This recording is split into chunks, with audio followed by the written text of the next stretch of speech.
முதலமைச்சர் திரு ஸ்டாலின் அவர்கள் அவை மாண்பை சீர்குலைத்திட்டோமா, அவை மாண்பை அதிமுக சட்டமன்றம் சீர்குலைச்சிட்டோமா.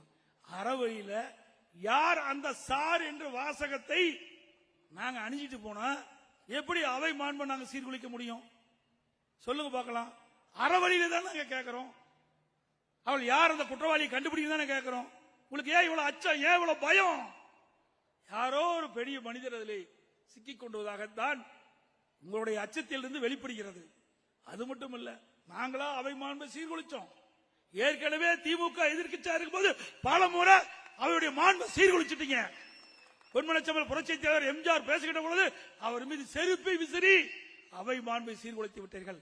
இதே புரட்சி தலைவி அம்மாவின் சட்டமன்றத்தில் பேசுகின்ற போது அம்மா தலைமுடியை பிடித்து இழுத்து சேலை பிடித்து இழுத்தீங்களோ அப்பவே அவை மாண்பு சீர்குலைந்து விட்டது. நான் முதலமைச்சராக தேர்ந்தெடுக்கப்பட்ட பிறகு மேதகு ஆளுநருடைய உத்தரவின் பேரிலே சட்டப்பேரவைத் தலைவர் சட்டமன்றத்தை கூட்டி நீங்கள் உடைய பெரும்பான்மை நிரூபிக்க வேண்டும் என்று ஆணை பிறப்பித்தார்கள். பெரும்பான்மை நிரூபிக்கின்ற அந்த நேரத்தில் வாக்கெடுப்பு நடத்தி என்னுடைய மேஜை மீது ஏறி திமுக சட்டமன்ற உறுப்பினர் டான்ஸ் ஆடினாங்க. திமுக சட்டமன்ற உறுப்பினர் பேரவையுடைய ஆசனத்தில் அமர்ந்தார். பேரவைத் தலைவர் சட்டப்பேரவைத் தலைவர் திரு தனபால் அவர்கள் அந்த ஆசனத்தில் கீழே பிடித்து கீழே தள்ளி அங்க இருக்கின்ற மைக்கை உடைத்து புத்தகத்தை எரிந்தீர்களோ அப்பவே சட்டமன்ற மாண்பு சீர்குலைந்து விட்டது. அதிமுக எப்பொழுதுமே சீர்குலைக்காது. எந்த காலகட்டத்திலும் சட்டமன்றத்தை மதிக்கக்கூடிய கட்சி, சட்டத்தை மதிக்கக்கூடிய கட்சி.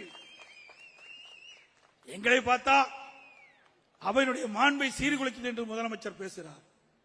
அது மட்டும் இல்ல, சட்டமன்றத்தில் நல்ல சட்ட வேஷ்டியில இருந்தார், வெளியில வந்து கிழிச்சிட்டு இருக்கிறார். வெளியில வந்து சட்டையெல்லாம் எப்படி கிழிஞ்சு போகுதுன்னு பாத்தீங்களா? இவர் பேசுறார் நம்மை பத்தி.